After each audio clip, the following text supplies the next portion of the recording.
کا خاتمہ مطالعہ کر رہے ہیں، جس میں سے ہم نے بہت سی مختلف بہت سی دلچسپ باتوں کو بھی سیکھا، اور آج ہم بڑی دلچسپ بات کو سیکھیں گے، اور وہ ہے فتح مند مسیحی زندگی کا بھید۔ میں پہلے سوچ رہی تھی یہاں پر میں لکھوں نجات یافتہ زندگی کا بھید، پر میں چاہ رہی تھی کہ ہم سب اس بات سے واقف ہوں کہ جب ہم نجات یافتہ ہو جاتے ہیں تو ہم مسیحی ہو جاتے ہیں، اور جب مسیحی ہوتے ہیں تو پھر مسیحی زندگی کا جو ہمارا پورشن ہے، جو حصہ ہے، جو ہم اس زمین پر گزارتے ہیں، اس زندگی میں ہم فتح مند کیسے ہو سکتے ہیں، ہم کیسے وکٹوریس ہو سکتے ہیں، ہم کیسے کامیاب ہو سکتے ہیں، اس کے لیے ہمیں جاننا بہت ضروری ہے کہ اس کا بھید کیا ہے۔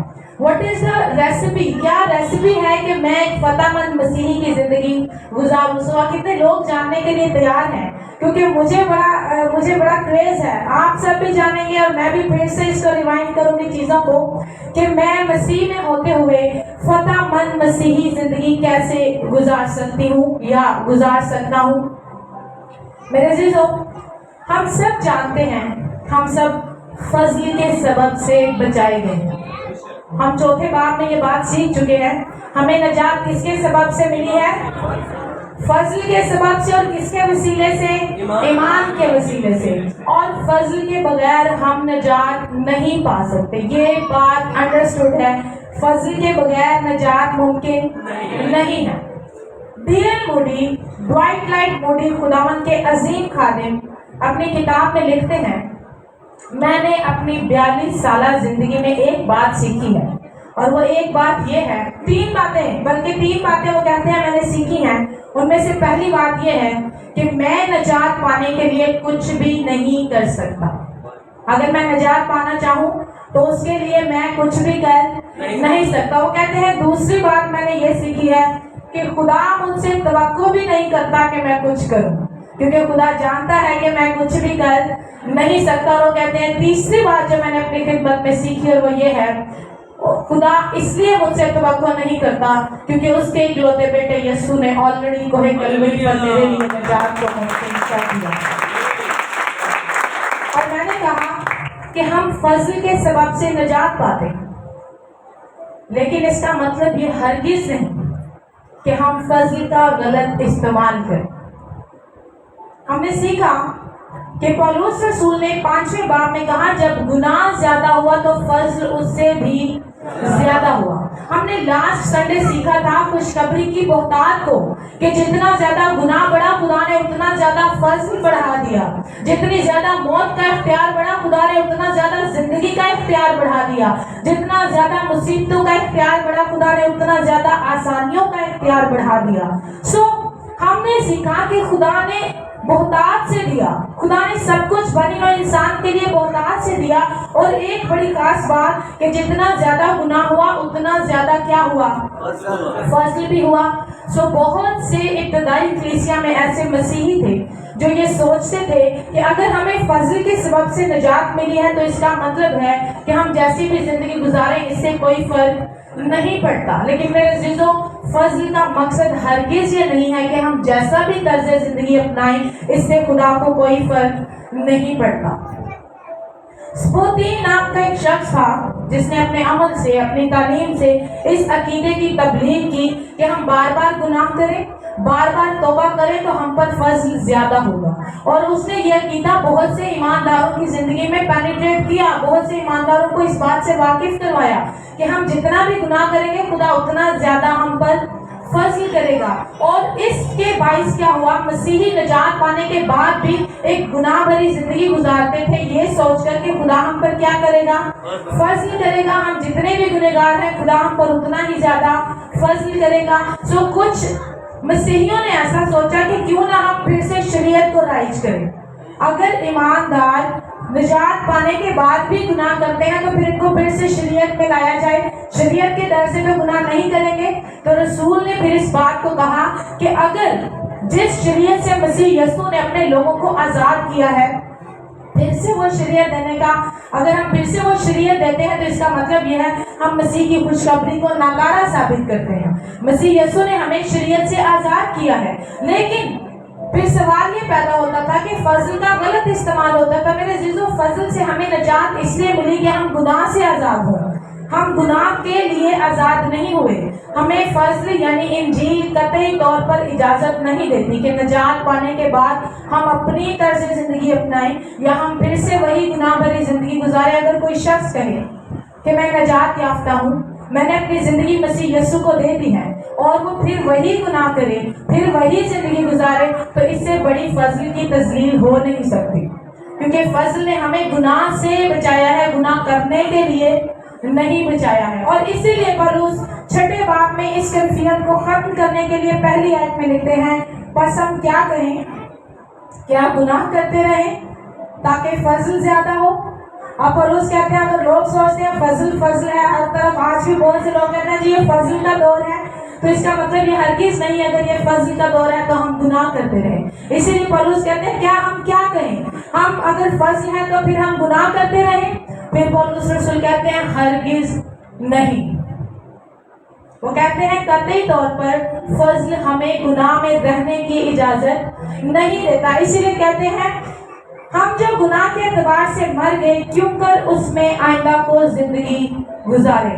پولس رسول کہتے ہیں اگر ہم گناہ کے اعتبار سے مر چکے ہیں تو پھر کیوں کر دوبارہ اس میں زندگی گزاریں. یہ کنفیوژن ہے کہ کیا فضل کے سبب سے ملنے والی نجات میں گناہ کرنے کی آپشن ہے؟ کیا میں اپنے ماضی کے گناہوں میں زندگی گزار سکتا ہوں؟ میں کیا پہلے جیسی زندگی رہ سکتا ہوں؟ جو گناہ میں پہلے کرتا تھا اگر میں وہی کرتا رہوں تو کیا یہ ٹھیک آپشن ہے؟ تو مقدس پولس کہتے ہیں ہرگز نہیں. پولس رسول کہتے ہیں ایسا ممکن نہیں ہے. اگر ہم شریعت کے ماتحت نہیں ہیں، ہم فضل کے ماتحت ہیں، تو پھر مجھے کیسے پتا چلے گا کہ مجھے راست باز زندگی گزارنی ہے؟ میرے پاس کیا کرائٹیریا ہے کہ میں ایک نجات یافتہ زندگی، ایک فتح مند مسیحی زندگی گزاروں؟ تو اس کے لیے مقدس پولس اس پورے 6 باب میں 3 الفاظ کا استعمال کرتے ہیں. سب سے پہلا لفظ جاننا استعمال کیا گیا ہے. اگر آپ میرے ساتھ تیسری آیت پڑھیں تو اس میں لکھا ہے کیا تم نہیں جانتے کہ ہم جتنوں نے مسیح یسوع میں شامل ہونے کا بپتسمہ لیا تو اس کی موت میں شامل ہونے کا بپتسمہ لیا. پھر پولس رسول 6 آیت میں کہتے ہیں چنانچہ ہم جانتے ہیں کہ ہماری پرانی انسانیت اس کے ساتھ اس لیے مسلوب کی گئی کہ گناہ کا بدن بیکار ہو جائے. پھر رسول 13ویں آیت میں کہتے ہیں کہ اپنے آپ کو مردوں میں سے زندہ جان کر خدا کے حوالے کرو. اور پھر 16ویں آیت میں کہتے ہیں کیا تم نہیں جانتے؟ پولس رسول لفظ جاننا پر فوکس کر رہے ہیں. جاننے سے مراد کیا ہے؟ جاننے سے مراد ہمیں اپنی مسیح یسوع میں پہچان سے واقفیت ہو. ہم جانیں کہ میری مسیح یسوع میں پہچان کیا ہے. جب مسیح یسوع صلیب پر مصلوب ہوا، مسیح یسوع صلیب پر مر گیا، تو ایماندار کو یہ جاننے کی ضرورت ہے محض ایسا نہیں ہوا کہ میرے گناہ مسیح یسوع پر لاد دیے گئے اور وہ مصلوب ہوا اور مر گیا، بلکہ ایمان کے وسیلے سے ایماندار اس بات کو ایکسپٹ کرے اور قبول کرے کہ میں مسیح یسوع کے ساتھ وہاں پر مصلوب ہوا اور میں اپنی پرانی انسانیت کے ساتھ مسیح کے ساتھ وہاں پر مر گیا. ایماندار اگر یہ جانتا ہے کہ مسیح یسوع میرے گناہوں کے لیے ہوا، مسیح یسوع میرے لیے مصلوب ہوا، تو یہ بات بھی اسے جان لینا ضروری ہے، یہ بات بھی اسے جاننا ضروری ہے، یہ بات بھی اس کے نالج میں ہونا ضروری کہ صرف محض مسیح مصلوب نہیں ہوا بلکہ میں بھی اس کے ساتھ مصلوب ہوا. میری پرانی انسانیت، میری پرانی فطرت اس کے ساتھ صلیب پر مر گئی. خداوند کے خادم رابرٹ چیلی ایک دفعہ یروشلم گئے اور وہاں پر جب وہ گئے تو یروشلم میں بہت سے ٹورسٹ گئے ہوئے تھے، بہت سے مسیحی یروشلم دیکھنے کے لیے گئے تھے. اور ٹورسٹ جب ان کو کوہ کلوری کے مقام پر لے کر گیا جہاں پر مسیح یسوع کو مصلوب کیا گیا، تو گائیڈ بولنے لگا اور تاریخ بتانے لگا. اور پھر گائیڈ نے پوچھا آپ میں سے کتنے لوگ ہیں جو یہاں پر پہلے آ چکے ہیں؟ تو آپ جانتے ہیں ڈاکٹر رابرٹ جیلی نے ہاتھ کھڑا کیا. تو اس گائیڈ نے پوچھا آپ کتنا عرصہ پہلے یہاں پر آئے ہیں؟ اس نے کہا میں 2000 سال پہلے یہاں پر آیا اور مسیح کے ساتھ یہاں پر مصلوب ہوا، میں مسیح کے ساتھ یہیں پر مرا. اور یہ ایک مسلمہ حقیقت ہے، ایماندار کو اسے قبول کرنا ضروری ہے. آپ سے کوئی پوچھے کیا آپ مسیح کی موت پر یقین کرتے ہیں تو آپ کیا کہیں گے؟ جی ہاں، کوئی کہے کہ کیا آپ مانتے ہیں، آپ ایمان رکھتے ہیں کہ مسیح یسوع آپ کا عوضی ہو کر صلیب پر مرا، تو آپ کیا جواب دیں گے؟ جی ہاں، تو جب کوئی آپ سے پوچھے کہ کیا آپ مسیح میں مصلوب ہوئے، کیا آپ مسیح کے ساتھ مرے، تو اس کا بھی جواب کیا ہونا چاہیے؟ جی ہاں، میں مسیح کے ساتھ صلیب پر مصلوب ہوا۔ اس لیے رسول گلتیوں کی کلیسیا کو جب خط لکھتے ہیں دوسرے باب کی 20ویں آیت میں کہتے ہیں، میں مسیح کے ساتھ مصلوب ہوا ہوں، اب میں زندہ نہ رہا، مسیح مجھ میں زندہ ہے۔ پولس رسول کہتے ہیں، کیا تم نہیں جانتے؟ یس ڈیڈ، کیا آپ نہیں جانتے؟ کتنے ایماندار ہیں، ہاتھ نہیں کھڑا کریے گا، کتنے ایماندار یہ جانتے ہیں کہ میں مسیح کے ساتھ مصلوب ہوا، میں مسیح کے ساتھ موت کے تجربے میں سے گزرا۔ اور رسول ہمیں بتاتے ہیں، اگر میں تیسری اور چوتھی آیت پڑھوں تو کہتے ہیں، کیا تم نہیں جانتے کہ ہم جتنوں نے مسیح یسوع میں شامل ہونے کا بپتسمہ لیا تو اس کی موت میں شامل ہونے کا بپتسمہ لیا۔ ہم کس میں شامل ہوئے؟ یسوع مسیح کی موت میں شامل ہوئے۔ اور پھر چھٹی آیت میں پولس رسول کہتے ہیں، چنانچہ ہم جانتے ہیں ہماری پرانی انسانیت اس کے ساتھ اس لیے مصلوب کی گئی تاکہ گناہ کا بدن بیکار ہو جائے۔ یہ جو گناہ بھری فطرت ہے، گناہ کے اعتبار سے ناکارہ ہو جائے، بیکار ہو جائے، گناہ کے لیے یہ یوزلیس ہو جائے، گناہ اس سے کوئی کام نہ لے سکے۔ اور پھر رسول فرماتے ہیں تاکہ ہم آگے کو گناہ کی غلامی میں نہ رہیں۔ اور پھر 7ویں آیت میں کہتے ہیں، کیونکہ جو ہوا وہ گناہ سے بری ہوا۔ شاید آپ نے یہ آیت بہت سے جنازوں پر سنی ہو، بہت سے خدام کہتے ہیں جو ہوا وہ گناہ سے، یہ جسمانی موت کی بات نہیں ہو رہی ہے۔ آپ جسمانی طور پر مر کے گناہ سے بری نہیں ہوتے ہیں۔ گناہ سے بری ہونے کا ایک ہی طریقہ ہے، اور وہ مسیح کے ساتھ مصلوب ہو کر مرنے کا طریقہ ہے۔ اب رسول فرماتے ہیں، ہم اس لیے مسیح کے ساتھ مصلوب ہوئے تاکہ ہم آگے کو کیا نہ کریں، گناہ نہ کریں، ہمارا یہ بدن گناہ کے لیے بیکار ہو جائے اور ہم گناہ کی غلامی میں نہ رہیں۔ اب یہ جب پولس رسول لفظ غلامی استعمال کرتے ہیں تو ایک خاص ریفرنس ہمیں بتا رہے ہیں۔ یہ ریفرنس اس دور کے مالک اور غلام کا ہے۔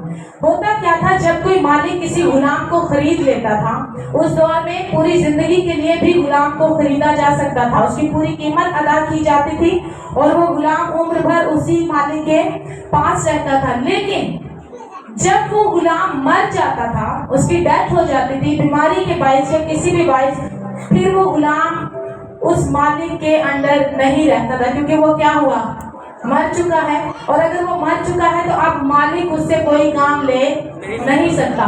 مثال کے طور پر آپ نے کسی سے 2,50,000 یا کتنا بھی قرض لینا ہو اور خدا نہ خواستہ اس شخص کی ڈیتھ ہو جائے تو کیا آپ اس سے قرض لینے کے حقدار ہیں؟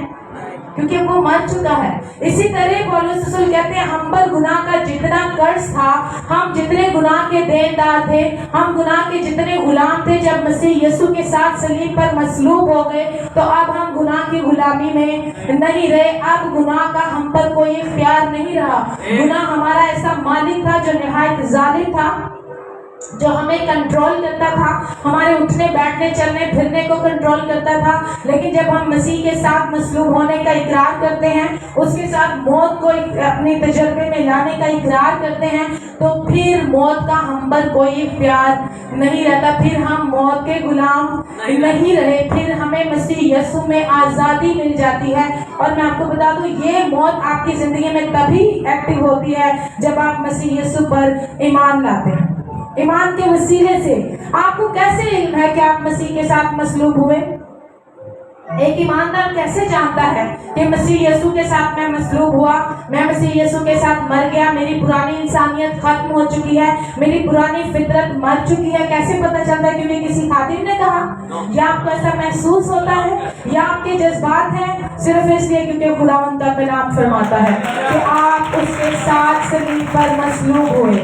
وہ موت صرف مسیح یسوع ہی نہیں، ہر ایمان لانے والے نے اس میں شامل ہو کر اس موت کا مزہ چکھا ہے۔ اور آپ میں سے جتنے مسیح یسوع پر ایمان لائے ہیں، آپ سب اس کے ساتھ مصلوب ہوئے ہیں، اور آپ اپنی پرانی فطرت میں اس کے ساتھ ختم ہو چکے ہیں۔ کیا آپ اس بات پر ایمان رکھتے ہیں کہ آپ کی پرانی انسانیت مسیح کے ساتھ مصلوب ہو چکی ہے؟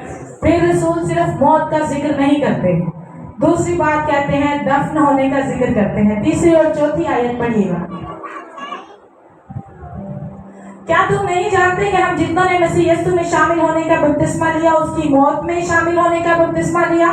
چوتھی آیت، بس موت میں شامل ہونے کے بپتسمے کے وسیلے سے ہم اس کے ساتھ دفن ہوئے۔ اب پولس رسول بریل کی بات کر رہے ہیں، بریل کی بات کر رہے ہیں، دفن ہونے کی بات کر رہے ہیں۔ ہو سکتا آپ سوچیں دفن ہونا اتنا ضروری کیوں ہے؟ یہ بہت ضروری ہے۔